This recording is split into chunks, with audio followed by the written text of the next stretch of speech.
Test procedure. So with this, what you want to do is you want to start off choosing the correct mode based off the area you're treating, okay? So let's say, for instance, we were treating my lips. I'm going to be in mode 3, okay? So I'm going to choose mode 3. I'm always going to start at 40 joules, okay? I don't want to like just bump it up to 60 joules right away, okay? You said what's the minimum and maximum? 40s? Typically it's like 62 to like 94 joules is average. 62 Yeah. to 90? Yeah, 94. The device itself goes up to 130 joules. That's really high though. I haven't gotten up that high myself. But yeah, 62 to 94 joules is more common. I would say most people fall within that range of level of comfort, and it's an efficacious treatment being at a minimum 60, just so you know, okay? We're starting at 40 joules though, because you don't just step into like a hot shower right away, right? Typically you get into a little bit, warm shower, and then you turn up that nozzle slower and slower, right? Until you get hotter and hotter. That's what we're doing here ultimately, okay? So you're gonna start at 40 joules. You're gonna do 3 test pulses next to each other with a 10% overlap, and then you're going to ask your patient this question. On a scale of 0 to 10, 0 being no heat, 10 being the most amount of That's what heat. he did on Josh. Yeah. Oh yeah? Mm-hmm. He was doing his faces. So Yeah. The ST. The ST, yeah. And he went 10%. I heard him saying 10% overlap. Yes, exactly. 10% overlap. So good. Yeah. So you remembered.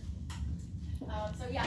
So you do 3 test pulses with a 10% overlap, or 4 test pulses even, and you're going to ask your patient scale of 0 to 10, 10 being a lot of heat, 0 being no heat. Where do you fall? Okay.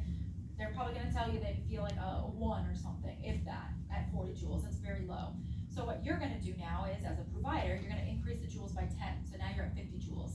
So you're doing increments of 10? Yes, you're doing increments of 10. So now you're at 50 joules, and you're going to start where you left off. You're not going to go over the same area again, and you're going to do an additional 4 test pulses with a 10% overlap, just kind of following along the vector row, okay? You're going to check in with your patient again, ask the same numerical question there, 0 to 10, how you feeling? All right, maybe now they're at like a 2. I'm going up by 10 again. So now I'm at 60. 60 is the minimum amount of joules I want to be at to obtain an efficacious treatment for my patient, okay? So always keep that in mind. Anything underneath that is under-treating your patient. You're going to keep doing it until they tell you ultimately they're about like a 5 out of a 10. You don't want to go above that, okay? They say they're at a 5 out of a 10. All right, good. We're going to leave that amount of joules there. Now we're going to just continue to treat. And that's how you And go that's about once they what?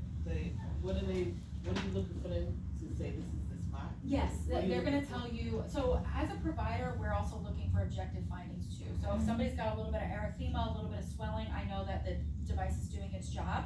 But I'm also asking my patient, because I want to make sure they feel comfortable, what their heat or comfort level is. It shouldn't be greater than a 5 out of a 10. So if they're at like a 5 out of a 10 on that heat scale, and it feels comfortable for them, then I'm good. I hit that sweet spot. So that's kind of what you would want to go based off of. And again, on average, most people are going to be between like 62 and 94 joules, I would say. And everyone's different. Like me, if you're at 60 on my lips, like I'm good. I'm like, I don't want to go any higher than that. But like, I just went to a practice a couple months ago, the physician, I had her on 94 joules on her lips. So, and she was like, is this thing on? And I was like, yeah, it's on. I was like, oh my God. She wanted some good results. Exactly. What do you do?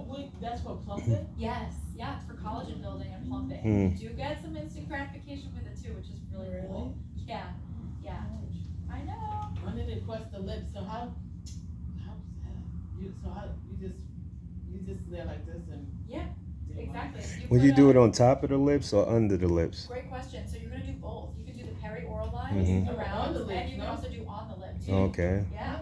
So it depends. You're gonna tailor it to like your patient. So somebody wants this part plumped up? No. Not plump, but what happens with age, right? People get smoker's lines or just from sipping on straws and whatnot. We get lines and wrinkles. We get like a little bit of a downturned corners of the mouth here. They want a little lift there too. So that's how you can kind of incorporate that into the treatment, which is really nice. What about the lines here?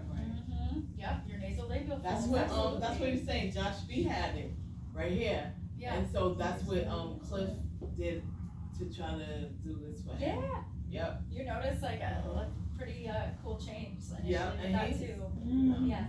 And again, that's what we call our Cinderella effect. So I, tell patients, hey, like this is what we want like our end goal for you to be. You're gonna need 4 to 6 treatments to get that result every 2 to 4 weeks apart from one another. But this is what our goal is. This will probably only last, however, for a couple of days to like a week though. All right.